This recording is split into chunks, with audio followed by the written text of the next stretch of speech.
And next up, I'd like to welcome Roussanova.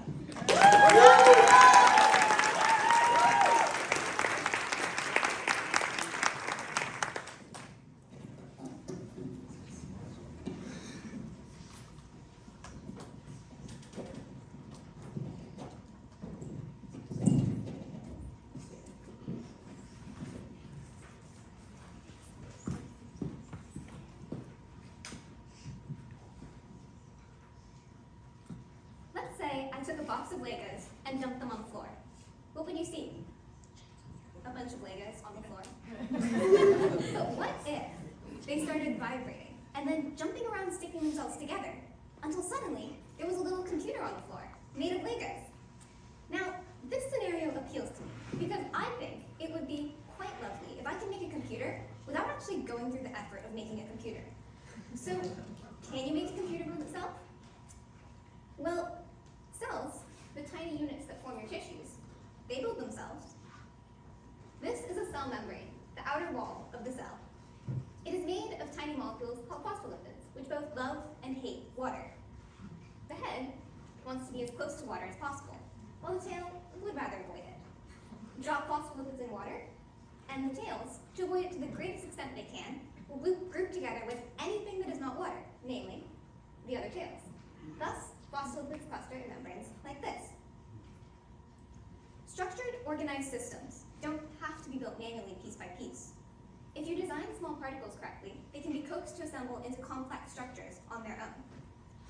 But can we design a computer this way? Well, computers must be programmed such that if you input a command, they respond. Circuits called logic gates are the basis of a computer's ability to do something in response to inputs. This is an AND gate. The light represents the output, and the two switches are inputs. If either switch is open, the circuit breaks, so the light, the output, will be off. But if both switches are closed, the output will turn on. To make this easier, let's assign numbers to things. A switch that allows electricity to flow will be 1, and a switch that doesn't will be 0. Same with the light. On, 1, off, 0. So, from a numbers point of view, our circuit takes two numbers as an input, and depending on what they are, spits out either a 0 or 1 in response. If you consider that input to be sort of a command, well, you've just made your computer do something predictable in response to a command. Now, we can take that AND gate we just made and hook up its output with another type of logic gate, increasing the complexity of our logic. Scale this up, and you can make circuits that are actually useful. Like this, it performs addition. Input two numbers, and their sum, written in zeros and ones, will be the output. Now, that was done solely with AND gates, which I explained, and NOT gates, which basically just output the opposite of your input. So zeros become ones, ones become zeros. And in fact, you can make an entire computer using only and NOT gates. If you keep hooking gates together, eventually you can do fancy things like implement coding languages. But although logic gates are what we use to run our computers, they aren't the only computational method that works. This next system I'll describe can do everything a normal computer can, and also has the potential to self-assemble quite elegantly. This is a set of long tiles. Now imagine we want to use these tiles to tile the floor of a room, except we have a rule.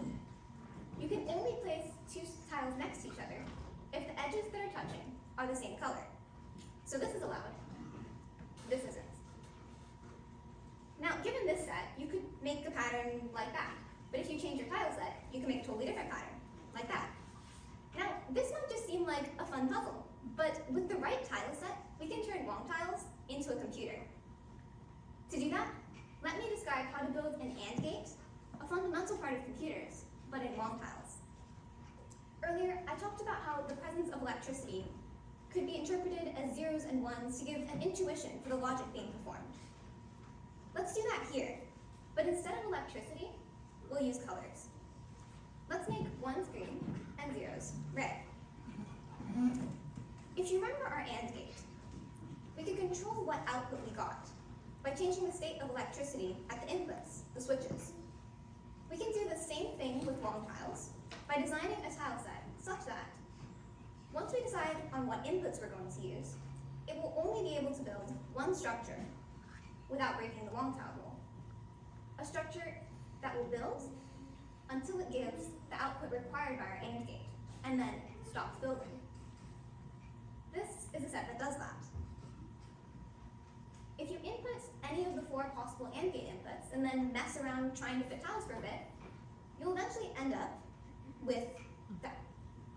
You'll eventually end up with the same outputs that you would have gotten from the electrical AND gates I demonstrated earlier, showing that long tiles can compute things in a way similar to normal computers. But to make an actual computer, we need a material that lends itself to self-assembling in a selective way, so the colors only pair up with their own kind. Something that can do this naturally is DNA. Each strand of DNA is made of a phosphate backbone and little ladder-looking things known as bases. There are 4 types of bases, and due to their chemical structure, A always pairs with T and C with G. Think of them as little puzzle pieces. Now, sometimes one strand of DNA is exposed, like this. In such cases, if another piece comes along with bases that match the exposed part, the 2 will stick together. Thus, that little exposed piece is called a sticky end. Using this, a process known as DNA origami can build things on the nanoscale. Just take a long single strand of DNA and synthesize your own shorter strands that match portions of the long one. Once mixed, the small pieces stick to portions on the long one, forcing it to fold, like that. Enough folds, and you can make pretty much any shape you want.